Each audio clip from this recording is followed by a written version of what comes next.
So all the buttons have the same socket. So you just have to interchange the socket. And then you can use this to activate the toy as well.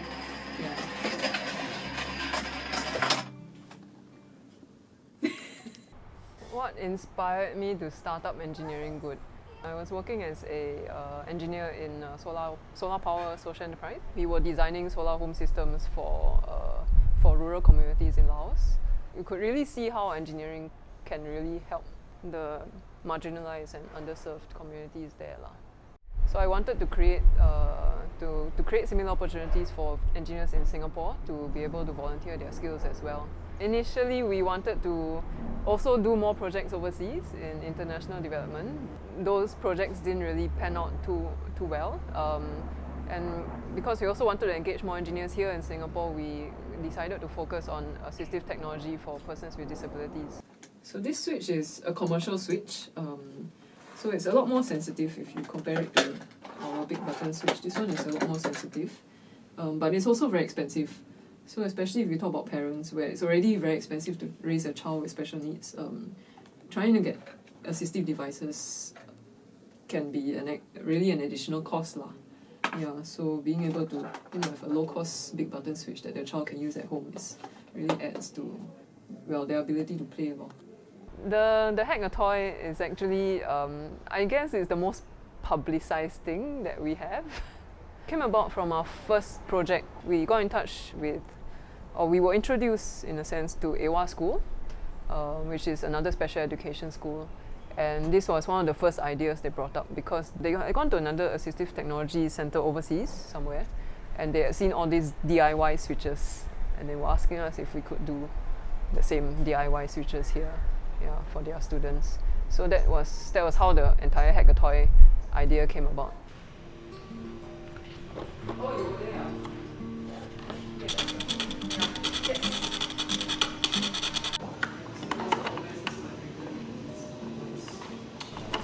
We need to complete filing 32 battery compartments by tomorrow morning. So that's when the handover ceremony is.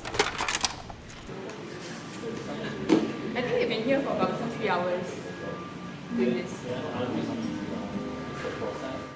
Well, Hannah and I have been friends for quite a while, a few years. We both work in the NGO sector, so we kind of have things in common, so we would spend quite a lot of time talking to each other about our own experiences. A few months ago, she started looking for an intern, and at that point around September, October, I was also looking for a way to make a bit more income and offered to help her out. Hannah as CEO has to do everything more or less. She's the jack of all trades of the organization. She has to do management, she has to do administration, do fundraising.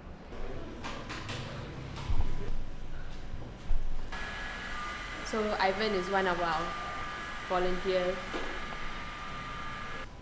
We should talk to Ivan. He's been doing this much longer than me. Yay! Ivan rocks. We got a couple more of these. You want to take the screwdriver with you? Please. Yeah, it's quite straightforward. So my name is Ivan. Currently, for now, I'm the workshop coordinator for this year. I'm the one who would coordinate participants and the facilitators, train the facilitators. And on the day itself, it's do a brief introduction to what and why this is for to the participants, and just kind of overview and oversee what's happening on that day itself. I guess I want to do something more meaningful outside of work. And so Hannah is a friend of a friend, and I think our in-between friend posted on Facebook about EG, so that was how I got to know and how I approached EG to see what I can do. So other than Hannah, who's full-time, everyone else is volunteers, and because we all have day jobs or our own other studies or whatever other matters, so it's pretty hard to get everybody together to always come together for a meeting or to plan or to execute certain things effectively. Work-life balance? What work-life balance? Engineering good does take up quite a lot of my time.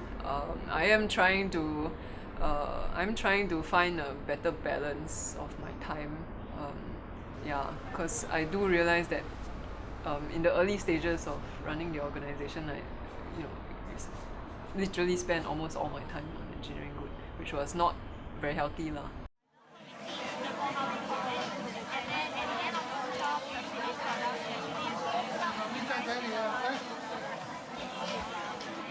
My name is LJ. I'm the board secretary and the exco secretary for Engineering Good. I find that the projects we work on are very meaningful, and the products, the finished products, we can see the children with special needs interacting with our products, and when you see them laughing, it's very fulfilling. Yes, definitely. There were a lot of challenges when we were first starting up Engineering Good. Firstly was the shortage of resources, mainly in terms of funding. Shortage of funding is still an ongoing problem that we're trying to find a solution to. So if anybody wants to donate, please call us. Typically, the problems with fundraising is that first, people, organizations, and individuals would prefer to donate to projects, so things that benefit people. So they don't fund things like overheads such as salaries, office rent, and so on.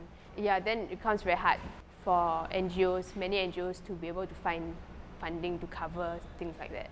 Actually, I think in a way it's very similar to starting a business.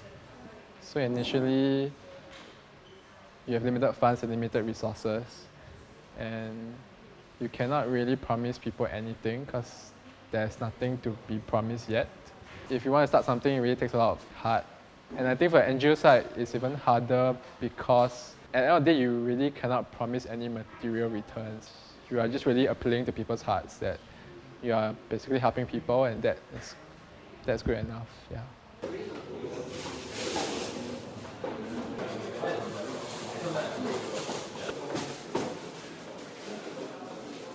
We've finished filing some of these toys. So I'm just bringing them to the car to load for tomorrow.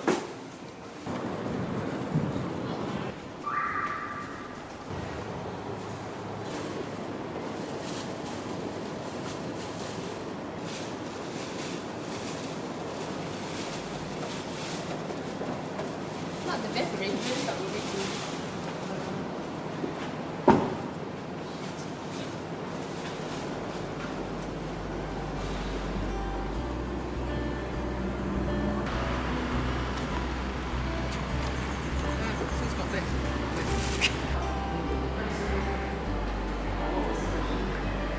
Who's in charge of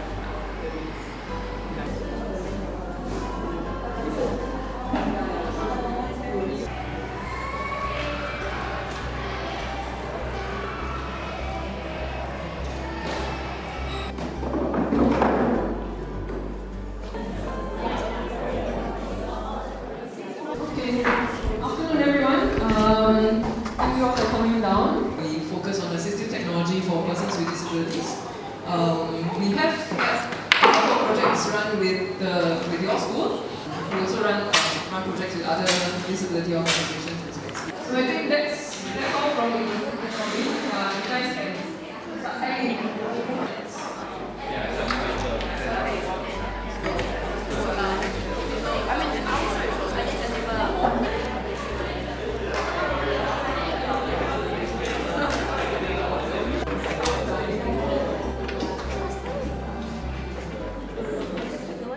It's like the first time for me. We've never done it before. I don't even know what soldering is. A lot of things you take for granted, like turning on a switch for a toy, it's fairly challenging for like a child with disabilities. The key takeaway is really, increasing the awareness because it's new.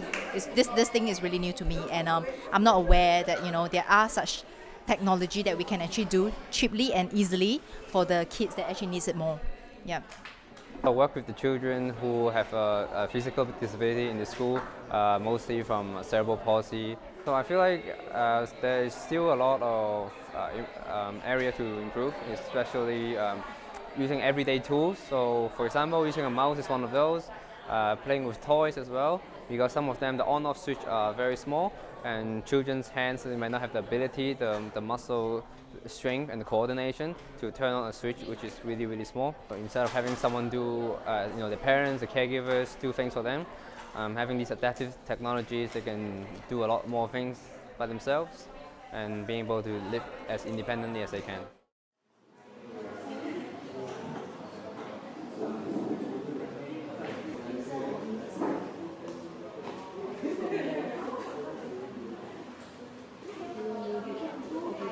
Last month we did this, we actually created the button that fits into the mouse today, and then today we're doing the hacking of the mouse. So this is actually a very good idea and a means for all of us to be able to connect back and to help as we can. With a simple idea like that, you can actually spending about $10 to be able to provide them with the same means and method is very innovative and not too difficult to do at all. Like 12-year-old can do it.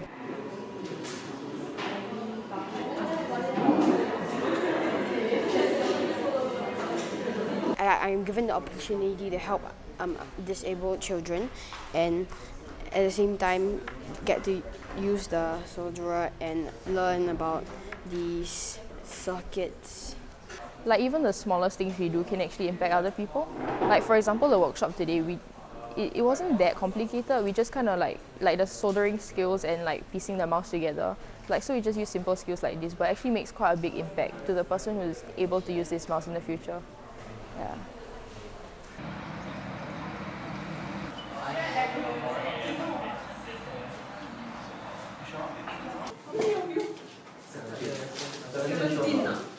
I counted last one to 17. What's a good? So we're at NUS High this morning, and today what we're doing is actually training the students who will be facilitating that workshop. And these students are from the engineering interest group. Today they are making two different things. One is an accessibility switch, which can be either connected to adapted mouse or a toy. The other is actually adapting a few mice, computer mice, so that the left and right clicks can be activated using an external big button switch. And then if anyone's interested in why the battery interrupter or how the battery interrupter works, that's the circuit of the board. So what we're doing with the battery interrupter is we're opening up the circuit board. The battery interrupter basically interrupts the battery. It's very encouraging to especially at the end of the projects when we hand over the products and you see the beneficiaries use it and they actually feel very satisfied with the product, that they are finally able to do something by themselves. It's really very satisfying. You can read about what the different kinds of disabilities are and how it affects people, but until you actually see it firsthand and experience it firsthand, you don't really realize what kind of impact it can have on a person and their family. So that did move me quite a bit. Me, I think it's not so much about the engineering. It's more about, I just think in general helping people is makes me happy too.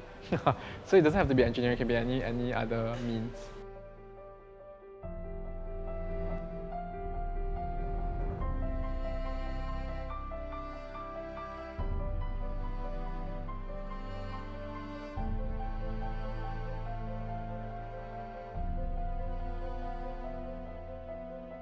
We want Engineering Good to become the go-to organization, so anybody who has any needs can come and seek our input so that we can marry the technical engineering solution side and the social impact side. So I believe that for every solution, if there is an Engineering Good input, maybe we can help to make things better. Basically, the persons with disability are disabled by the society. So they are disabled by how society perceives them and treats them. So in a way, I believe in Singapore there needs to be a stronger social model. There needs to be greater acceptance of persons with disabilities, what they can and cannot do, and to accommodate them a bit more. Yeah. One of my motivations is that I want to leave this world a little better than I found it. So I guess that's why I'm doing what I'm doing now. It'll probably motivate whatever I do in the future. I don't know what that might be.